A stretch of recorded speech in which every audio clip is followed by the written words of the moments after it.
नमस्कार, मैं हूं आपके साथ आपका साथी सुमित अवस्थी।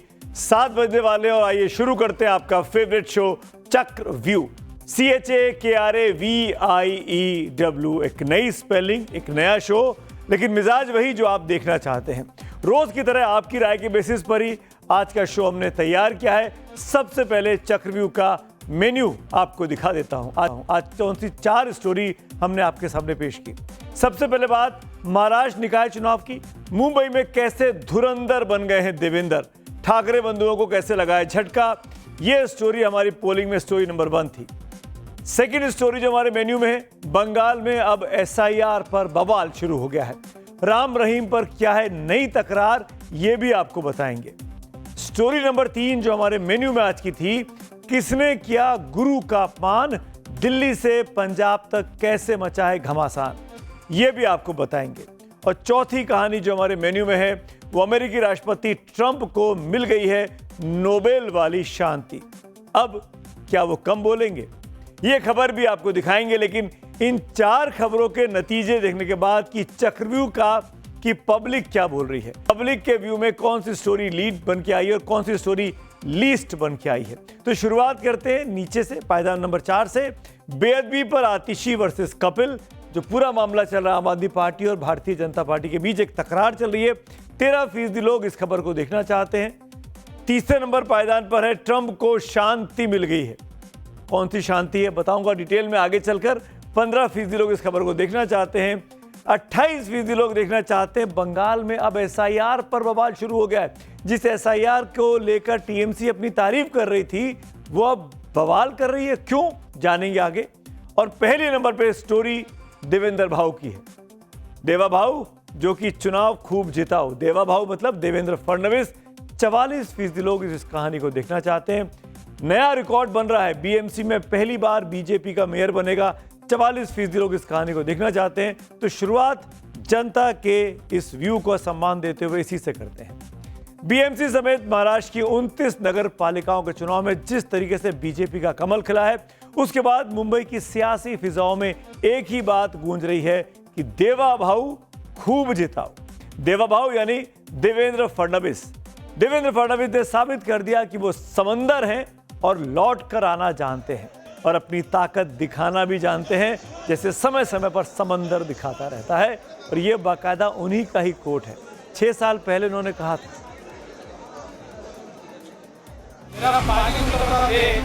किनारे पर घर मत बसा लेना, मैं समंदर हूं, लौट कर वापस।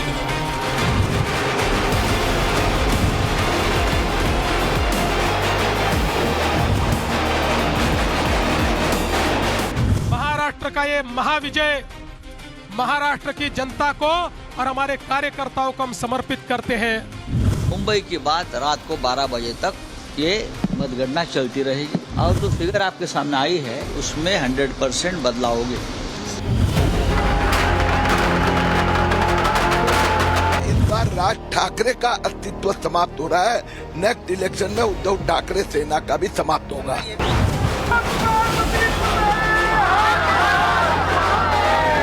वो आशीर्वाद है और इसलिए मैं महायुति के सभी मेरे नेतागणों को दिल से अभिनंदन करता हूँ।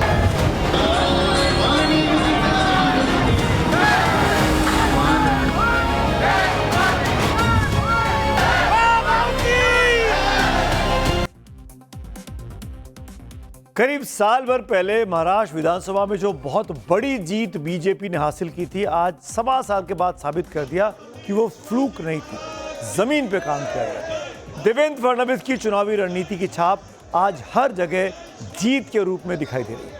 BMC में जो ठाकरे का गढ़ रहा, नासिक में जहां ठाकरे परिवार की तूती बोलती थी, पुणे में जो पवार परिवार का किला रहा, संभाजीनगर जहां ओवैसी का खासा महत्व बताया जाता है, और रही बात नागपुर की, तो वो तो RSS का गढ़ है, देवेंद्र फडणवीस का अपना घर है।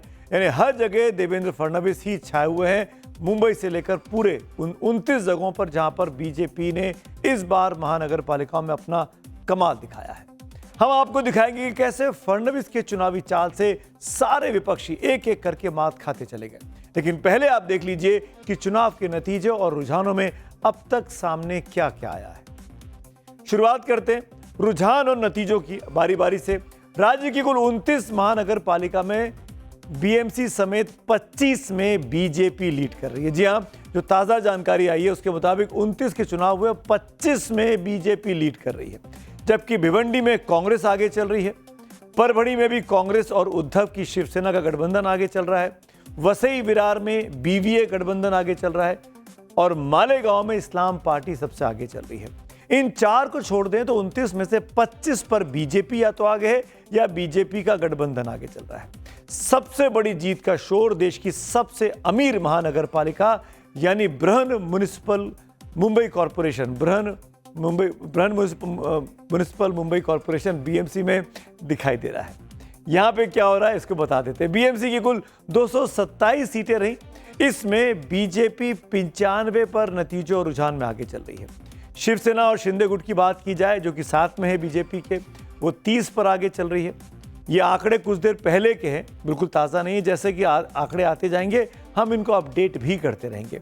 शिवसेना उद्धव ठाकरे की जो थी, जो कि सबसे बड़ा चैलेंजर थी बीजेपी के लिए, वो 66 पर आगे चल रही। पिछली बार 84 सीटें जीती थी। एमएनएस गठबंधन किया था उद्धव और राज ने, वो महाराष्ट्र नवनिर्माण सेना 9 पे आगे चल रही थी। कांग्रेस जो इस बार अलग से लड़ी वो मात्र 15 सीटों पर सिमटती दिखाई दे रही है। एनसीपी 1 पर आगे है, एमआईएम 4 पर आगे चल रही है और अन्य 7 सीटों पर अन्य लोग बढ़त बनाए हुए हैं। फडणवीस ने साफ कर दिया कि बीएमसी में बीजेपी का मेयर बनेगा, ये सबसे बड़ी बात हो गई है। लेकिन इससे भी इंपॉर्टेंट ये है कि जहां 26 साल तक लगातार मातोश्री के आशीर्वाद से कोई राज करता रहा, वहां से भी ठाकरे परिवार का झंडा उखड़ गया है। तब जब अपने इस गढ़ को बचाने के लिए उद्धव ठाकरे ने अपने चचेरे भाई राज ठाकरे के साथ कटुता को भूलते हुए हाथ मिलाया, गठबंधन किया और साथ साथ दिखाते हुए चुनाव लड़ा। लेकिन मुंबई के लोगों ने राज ठाकरे के लूंगी पुंगी और पिटने पिटाने जैसी भाषा को सिरे से खारिज कर दिया है। ठाकरे खेमे में मातम है, बीजेपी खेमे में जश्न है।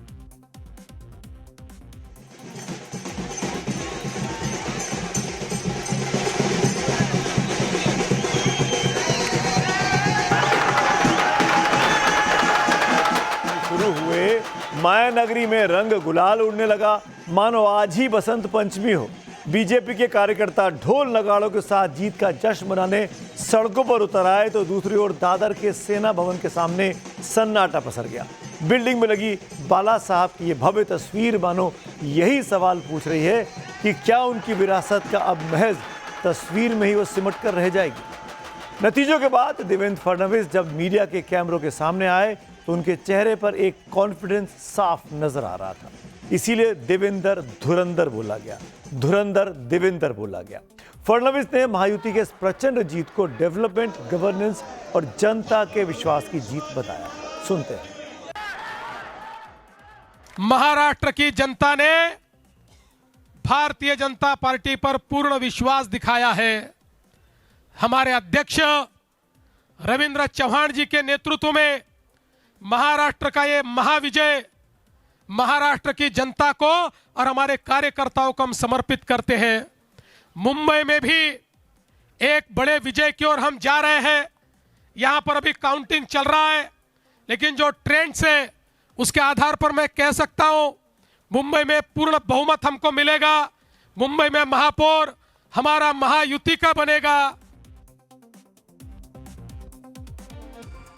बीजेपी का यह बहुत बड़ा सपना था कि मुंबई में अपना मेयर बने, जो इस बार पूरा होता 2026 में देवेंद्र फडणवीस की अगुवाई वाली बीजेपी के जरिए पूरा होता दिख रहा है। फडणवीस कैसे पार्टी के कार्यकर्ता नेताओं से संपर्क में रहते हैं, उसकी तस्वीर आज नतीजों के बाद दिखाई दी। देवेंद्र फडणवीस ने खुद फोन कर नेताओं और कार्यकर्ताओं को जीत की बधाई दी है। सीएम देवेंद्र फडणवीस की लीडरशिप में बीएमसी समेत महानगर पालिकाओं में बीजेपी की बड़ी जीत के बड़े फैक्टर की बात करें तो फडणवीस लोगों को यह भरोसा देने में कामयाब रहे कि बीजेपी जीती तो ट्रिपल इंजन की सरकार हो जाएगी। मुख्यमंत्री के रूप में उनका 1 साल का कामकाज और इंफ्रास्ट्रक्चर पर जोर काम आया, यानी विकास का एजेंडा काम आया। शिंदे गुट वाली शिवसेना के साथ शिवसेना वाला फैक्टर भी उनके साथ जुड़ा रहा, वो छूटा नहीं। फिर विपक्ष में ठाकरे अलग लड़ रहे थे और कांग्रेस अलग लड़ रही थी। ये दो फाड़ भी बीजेपी के काम आया। और सबसे बड़ी बात कि प्रधानमंत्री नरेंद्र मोदी की लोकप्रियता को भुनाने में फडणवीस पूरी तरीके से कामयाब रहे। जो काम विधानसभा में शुरू हुआ था करीब साल भर पहले, वो म्युनिसिपैलिटी तक दिखाई दिया। हमारी ये शानदार जीत दर्शाती है कि युवा पीढ़ी ने भी बड़े उत्साह के साथ भाजपा और महायुति का पुरजोर समर्थन किया है। हम इसके द्वारा कह सकते हैं कि जेन जी ने ये वीबी के पक्ष में मतदान दिया है। वीबी मतलब विकसित भारत। विकसित भारत के जिस मार्ग पर भारत आगे बढ़ रहा है प्रधानमंत्री जी के नेतृत्व में, और श्री देवेंद्र फडणवीस जी महाराष्ट्र में उसका नेतृत्व कर रहे हैं, मुझे लगता है कि जेन जी ने उस दिशा में हमें पुरजोर समर्थन देकर और शक्ति प्रदान की है। तो धुरंधर नरेंद्र, धुरंधर देवेंद्र के बाद अब बात कर लेते हैं अमित शाह साहब की, गृह मंत्री की। और उन्होंने भी सोशल मीडिया प्लेटफॉर्म एक्स पर एक पोस्ट किया है कुछ देर पहले, और उसमें उन्होंने लिखा है कि महाराष्ट्र के नगर निगम चुनावों में भाजपा शिवसेना गठबंधन की प्रचंड जीत ये बताती है कि देश के कोने कोने की जनता का विश्वास सिर्फ और सिर्फ पीएम श्री नरेंद्र मोदी जी के नेतृत्व वाली एनडीए की विकास नीति पर है।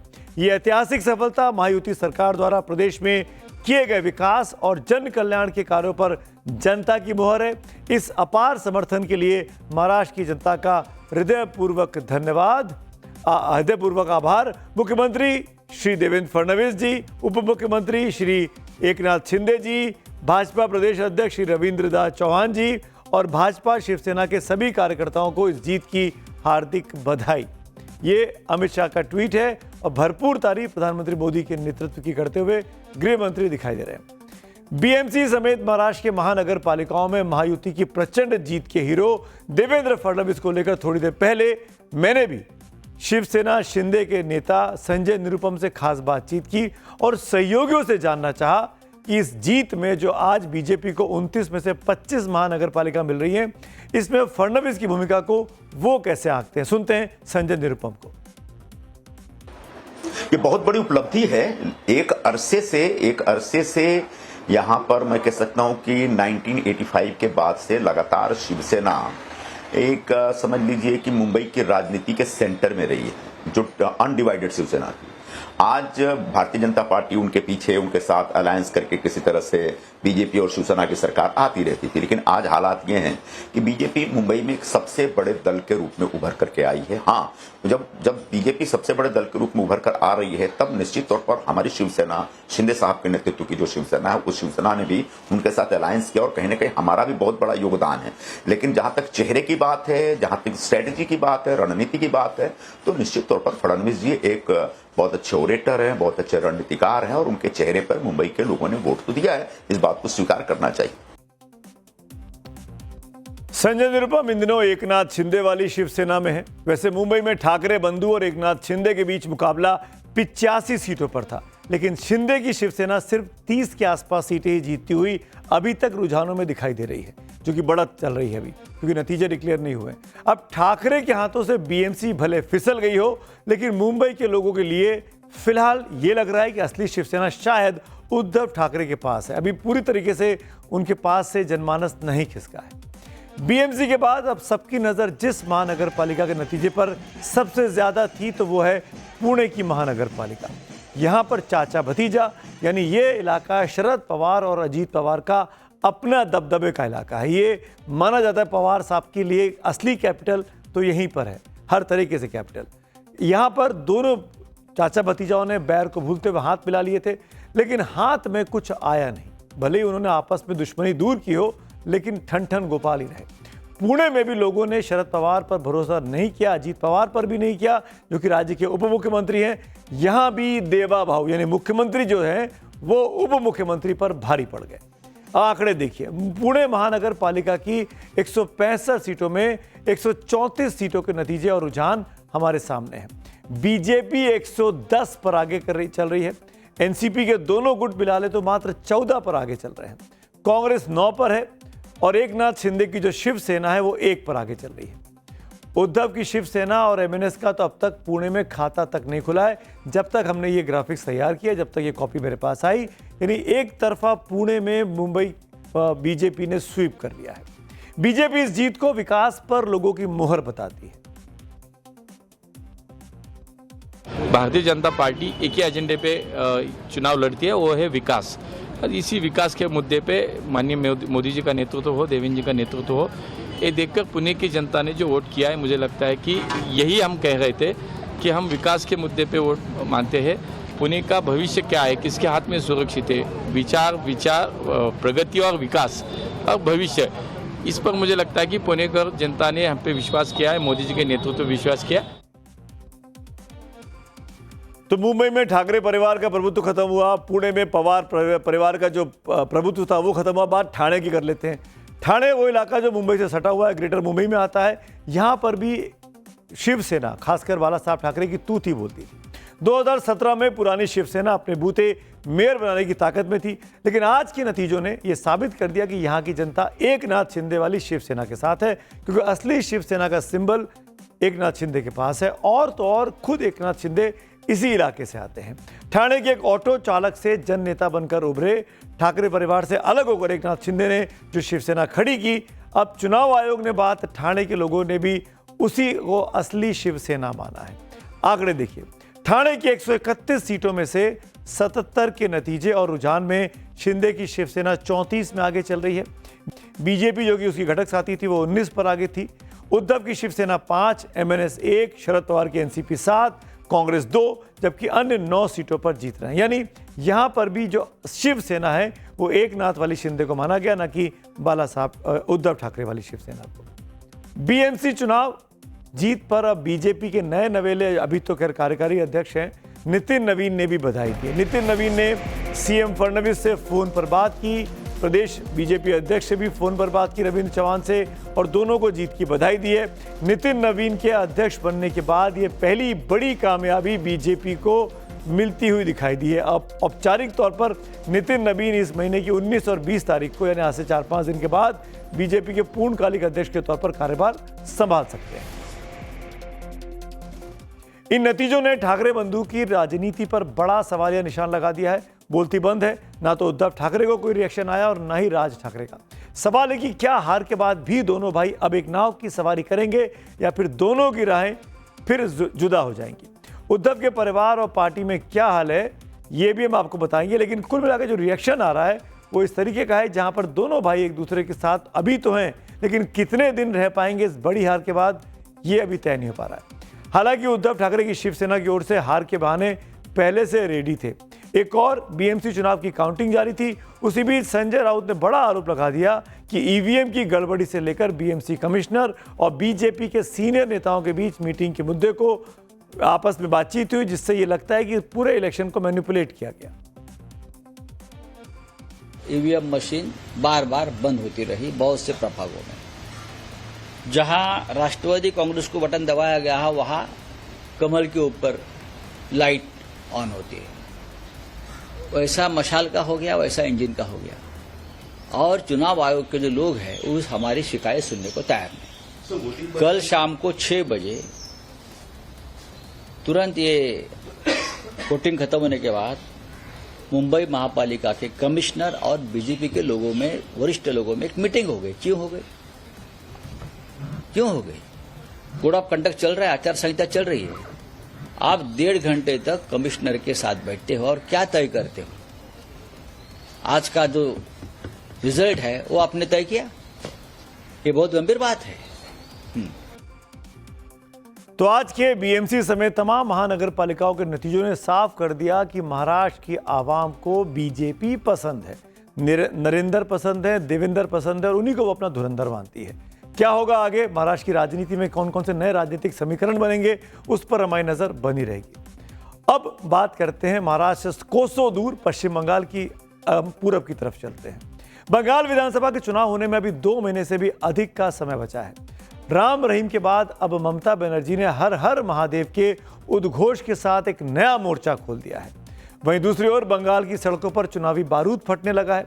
बंगाल का चुनावी कैलेंडर अभी शुरू भी नहीं हुआ, लेकिन खून खराबा शुरू हो गया है और चुनाव से पहले एसआईआर हिंसा का नया हथियार बन गया है। पश्चिम बंगाल में एसआईआर के खिलाफ प्रदर्शन अब हिंसक हो रहा है। आज मुख्यमंत्री ममता बनर्जी ने किन दलीलों के साथ चुनाव आयोग और एसआईआर के खिलाफ मोर्चा खोला, ममता के मंत्री और एमएलए ग्राउंड जीरो पर कैसे एसआईआर के खिलाफ जंग को और प्रचंड बनाने में लग गए हैं।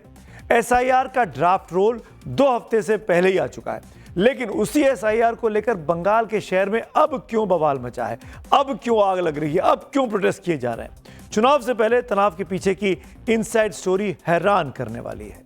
पश्चिम बंगाल के चुनावी इतिहास में हिंसा और रक्तपात एक पुरानी और कड़वी सच्चाई रही है। बंगाल में लोकतंत्र की सबसे बड़ी परीक्षा हर बार खून, आग और हिंसा की स्याही से लिखी जाती है। यही बंगाल चुनाव का रक्त चरित्र रहा है, लेकिन इस बार रक्त चरित्र में नया चैप्टर जुड़ गया है, एसआईआर का चैप्टर। एसआईआर यानी special intensive revision, voting list को तैयार करने की प्रक्रिया। हालांकि एक संवैधानिक काम है, लेकिन पर्दे के पीछे की कुछ और ही कहानी अब सामने आ रही है। आगजनी और तोड़फोड़ के आरोप टीएमसी के विधायक और कार्यकर्ताओं पर लगे, वहीं कांग्रेस के कार्यकर्ता भी इसमें हाथ साफ करते दिखाई दिए। सवाल है कि क्या ममता बनर्जी को अपने वोट बैंक के कटने का खतरा दिख रहा है? क्या टीएमसी के नेताओं को बड़े नुकसान का खौफ सता रहा है? इसीलिए एसआईआर के दौरान नोटिस देकर बुलाए जा रहे लोगों को बरगलाया जा रहा है। सबसे पहले मुख्यमंत्री ममता बनर्जी ने आज क्या कुछ कहा, पहले इसको सुन लीजिए। I am dedicated of the people, by the people, for the people. And we are dedicated for the people. মানুষের সাথে ছিলাম, আছি, থাকবো এবং মানুষের জন্য লড়াই জারি থাকবে।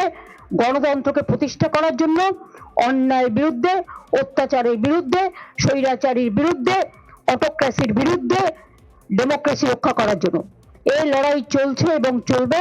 আগামী দিন আরো জোরদার হবে।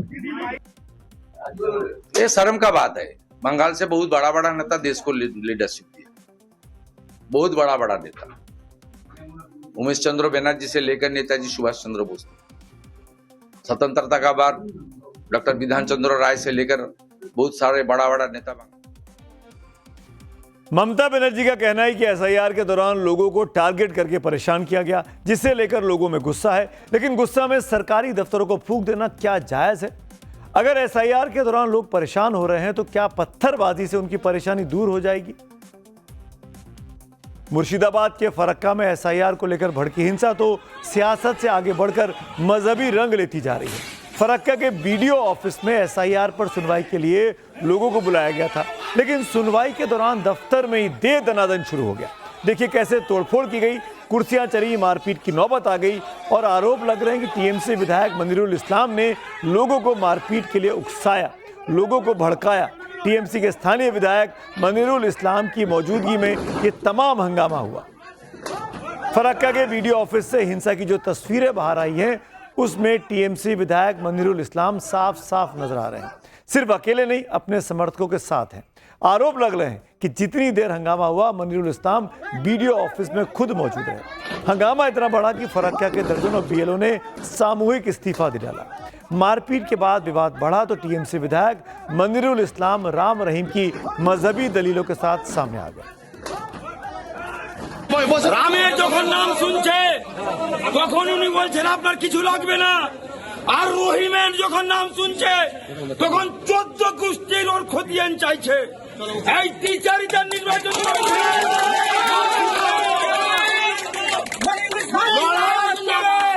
এই দেশকে স্বাধীন করেছি, আর ফারাক্কার মানুষকে বাঁচাতে গিয়ে যদি গুলি খেতে হয় মনিরুল ইসলাম আগে গুলি খাবে। सुना आपने ममता के विधायक किस तरीके से मजहबी हवा दे रहे हैं चुनावी मौसम में।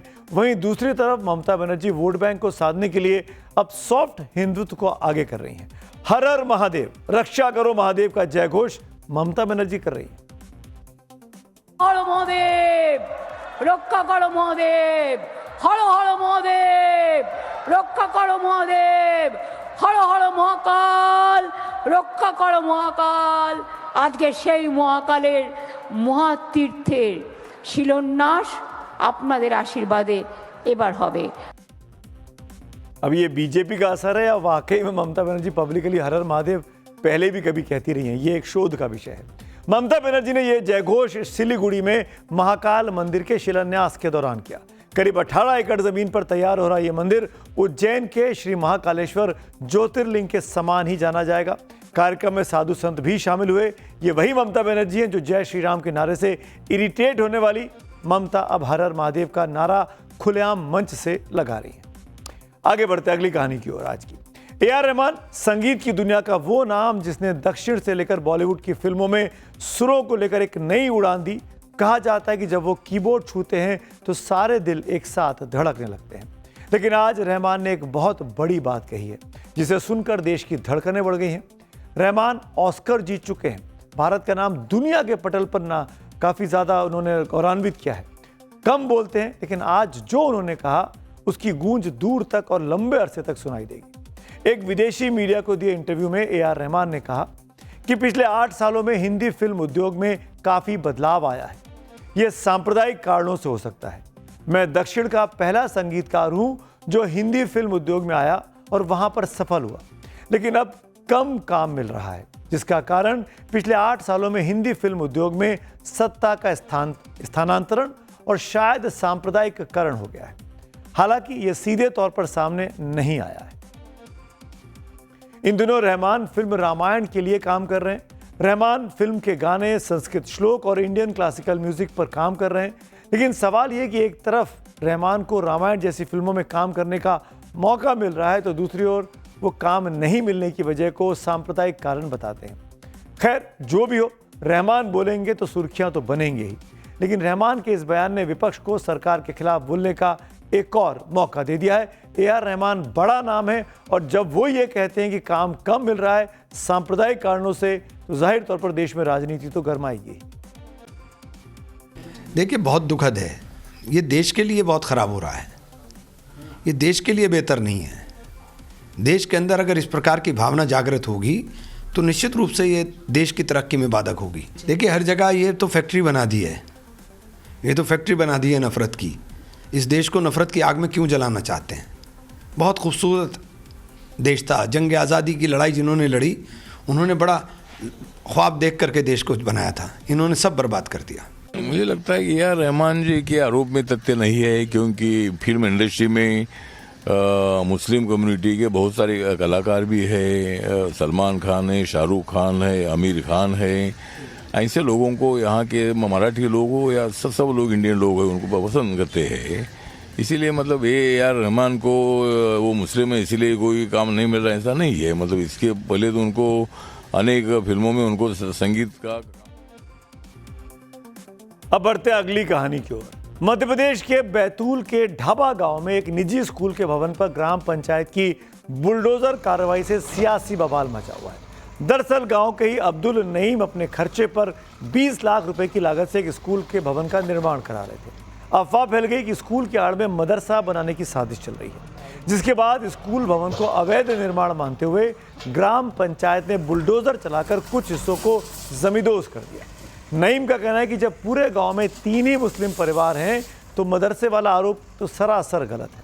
हालांकि वो इस बात को कबूल करते हैं कि उनसे एक गलती जरूर हुई कि ग्राम पंचायत से एनओसी नहीं लिया, और ऐसा इसलिए हुआ कि उन्हें इसकी जानकारी ही नहीं थी। वो मांग कर रहे हैं कि उनसे जुर्माना लेकर पंचायत एनओसी दे दे और स्कूल को ना तोड़े। मुझे जानकारी नहीं थी तो मुझे बताया गया कि आपके पास में एनओसी नहीं है पंचायत की, आपका भवन तोड़ दिया जाएगा। तो मैं पंचायत से एनओसी नहीं लिया, मुझे इस बात की जानकारी नहीं थी, तो मैं इसका जो भी जुर्माना भरने को तैयार हूँ। मेरा भवन ना तोड़ा जाए, बस इतनी मेरे सब लोगों से अनुरोध है। और वहाँ पे सिर्फ गिनती के 3 मकान है हमारे मुस्लिम लोगों के, उसके अलावा हम मदरसा खोल के।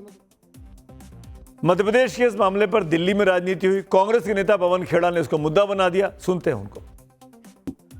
अब्दुल नईम के साथ जो हुआ ये कोई नई बात नहीं है, ये इनका एजेंडा है। इस एजेंडा को अगर रोकना है तो इनको बार बार एक्सपोज करना पड़ेगा। हम सबको संगठित होकर इन्हें एक्सपोज करना पड़ेगा, नहीं तो अब्दुल नईम तो चलिए अपना उसका पैसा बचाएगा, अगली बार स्कूल नहीं चलाएगा। और अब टाइम हो गया है दिन का बड़ी खबरों का। आइए देख लेते हैं आज की बड़ी खबरें। नेशनल स्टार्टअप डे के मौके पर पीएम मोदी ने कहा कि आज भारत दुनिया का तीसरा सबसे बड़ा स्टार्टअप इकोसिस्टम है। यंग इनोवेटर्स ने नए सपने देखने का साहस दिखाया है। स्टार्टअप ने देश की सोच को बदल कर रख दिया है। अगली बड़ी खबर, चुनाव के 2 महीने बाद भी तेजस्वी और रोहिणी के बीच तल्खी कम नहीं हुई है। तेजस्वी की मीटिंग पर बहन रोहिणी आचार्य ने तंज कसा। रोहिणी ने पोज करके कहा कि समीक्षा का दिखावा करने से ज्यादा अपने गिरेबान में झांक कर देखना जरूरी। आज समीक्षा बैठक की थी तेजस्वी ने आरजेडी की। केजीएमयू में धर्मांतरण पर लखनऊ में हिंदू संगठनों ने हल्ला बोला है। हजरतगंज में वीएचपी के कार्यकर्ताओं ने जमकर नारेबाजी की। प्रदर्शनकारियों ने धर्मांतरण नेटवर्क का पर्दाफाश करने की मांग की है। अगली बड़ी खबर आज की, दिल्ली ब्लास्ट को लेकर चर्चा में आई फरीदाबाद की अल फलाह यूनिवर्सिटी के खिलाफ अब चार्जशीट दाखिल कर दी गई है। मनी लॉन्ड्रिंग केस में ईडी ने चार्जशीट दाखिल की है। और अब बात अमेरिकी राष्ट्रपति ट्रंप की करते हैं, जो खुद को नोबेल प्राइज विनर मान चुके हैं। इस खबर को जरा ध्यान से देखिएगा। अमेरिकी राष्ट्रपति ट्रंप की वो ख्वाहिश पूरी ही हो गई जिसका सपना वो पिछले कई महीनों से देख रहे थे। ऊपर वाले ने उनकी झोली में नोबेल वाली शांति डाली दी। हाथ में नोबेल पुरस्कार को लेकर ट्रंप कितने खुश हैं, इसका अंदाजा इस फोटो को देखकर आप लगा सकते हैं। वैसे तो ट्रंप गुस्से में ज्यादा इन दिनों दिखते हैं, लेकिन जब बात नोबेल की हो तो खुशी 7वें आसमान पर दिख रही है। भले ही सेकेंड हैंड नोबेल बिल्कुल सेकेंड हैंड नोबेल है। अभी तक आपने सेकेंड हैंड मोबाइल के बारे में सुना होगा, सेकेंड हैंड कारों के बारे में सुना होगा, सेकेंड हैंड खरीद फरोख्त हो रही होगी, लेकिन ये पहला मौका है जब दुनिया सेकेंड हैंड नोबेल का दीदार कर रही है। और ये करिश्मा वन एंड ओनली ट्रंप ही कर सकते हैं। दरअसल ट्रंप के साथ जो महिला इस तस्वीर में खड़ी नजर आ रही हैं, वो वेनेजुएला की विपक्षी नेता मारिया कोरिना मचाडो हैं, जिनको कुछ महीने पहले ही इस बार का नोबेल शांति पुरस्कार मिला है। और उस पुरस्कार को लेकर वो ट्रंप से मिली। अब ट्रंप इस पुरस्कार को पकड़ के खुद खड़े हो गए, जिसे पकड़कर वो कितने गदगद दिखाई दे रहे हैं इस तस्वीर में बहुत साफ है।